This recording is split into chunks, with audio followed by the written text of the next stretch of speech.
Good morning. Today we will start law of supply. We already completed law of demand, now law of supply.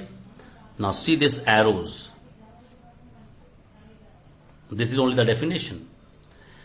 This arrow signifies price, supply, price, supply. What do you mean by this one? When other things are equal, other things, I will tell you what are the other things. Other things are equal. When the price rise, supply increase. When price decrease, supply decrease. Clear? In law of demand it was when the price increase, demand decrease. When the price decrease, demand increase. But here something else is there. Price will increase, supply will increase, price will decrease, supply will decrease. Clear? Now, this is law of supply. Now there are certain assumptions of law of supply. What are the assumptions? The first one, no change in the price of related goods. Alright, related goods means any related goods are available in the market, price should not change. Then only this law of supply will be acting or taking place. Number two, no change in the state of technology. Technology should not change. Whichever technology I am adopting today, I should adopt the same technology in coming future also. This technology, you know, technology means capital technology, capital intensive or labor intensive. Number three, no change in the goals of the firms. Firm goals should not change. Whatever is the goal they have made, initially they should continue with the same goal.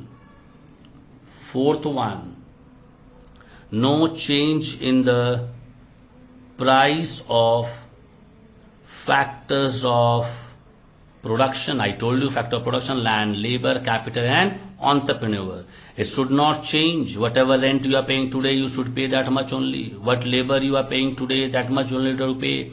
All these things should not change. And then only this law will enact. Next one, no change of price in future price should not change of that particular commodity. Then only supply will be enacted. Now these are the assumptions of law of supply. Clear? Now this point please keep note. I am putting in a star mark. There is a direct relationship between price and its quantity supplied. Alright, this means direct relationship. How? See this example, you will understand. Clear? Price per kg, quantity supplied in kg. Clear? Price was 10 rupees, 20 rupees, 30 rupees, 40. It goes on like this. Clear? Now it was quantity supplied in the market was 100 kg, 200 kg, 300 kg. See how the direct relation is there. Price increased. Alright, from 10 to 20, quantity supply also increased from 100 to 200, 20 to 30, 200 to 300, 30 to 40, 300 to 400. It increased. Clear? This is known as direct relationship between price and quantity supplied. Now, what are the main causes? Main causes or main reasons behind the positive slope of the supply curve. Clear? Now what are the causes? Why every time there is a positive slope of a supply curve. It goes to positive side only, not negative side. See the reason. First, level of profit. Level of profit. Now, price rise, as I told you, price rise, more supply. Why? Because here they will earn, the producer will earn more and more. Now question comes, sir, how? Suppose raw material today I purchased, alright, and that raw material I can use maybe for 6 months. Now suddenly there is a price rise in the market of a commodity, and that commodity I am producing. I will try to make more and more commodity, and I will try to sell it out in the market. Reason? Because raw material which I purchased that time, it was very cheap rate, and when I am selling in 100, that time also I am getting some profit. But when I'll sell in 200, then also I'll be getting, 200 piece, then also I'll be getting more money. The profit will increase, level of profit. Second, entry of new firms. Now, when a farmer, take example first, when a farmer who produces, alright, suppose wheat and pulse, alright, wheat and pulse, and wheat price increased. You will not believe the farmer who is producing pulse will leave pulse and will migrate to wheat to produce wheat. Reason? He will also try to earn more and more money. This means entry of new firm or entry of new producer is also one of the reason. Third one, change in stock. Alright. Now people means producer, they produce and they keep it in a stock to take it out when it is needed. Remember, when we are keeping in a stock and suddenly the price increase, we will try to take out more and more and we will sell it out in the market. Why? Because the commodity which I have made was very cheap.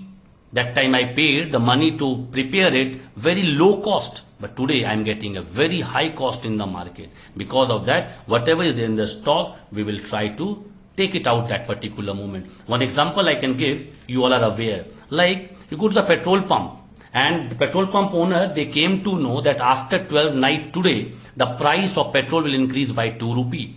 What will happen? They will tell you petrol is not there. Why? Because they will take it out. They will take out the petrol after night 12. Why? Because that time they will be getting 2 rupee extra per liter. Alright, and if they will come to know, the price will decrease and they will try to sell more and more petrol within that particular duration or maybe till 12 o'clock. Clear? Now, exceptions are there. Exceptions of law of supply. Every law is having some exception. Now, first one, agricultural goods. All agricultural, because agricultural goods, they depend on natural factor, rainfall, fertility of the soil, natural calamity, all these factors are there, and because of that, in this, law of supply will not hold. Clear? Number 2, perishable goods. Now first, what is perishable goods? The goods which will be of no use after few hours or after few days, alright, or after 1 or 2 days, like fish, milk.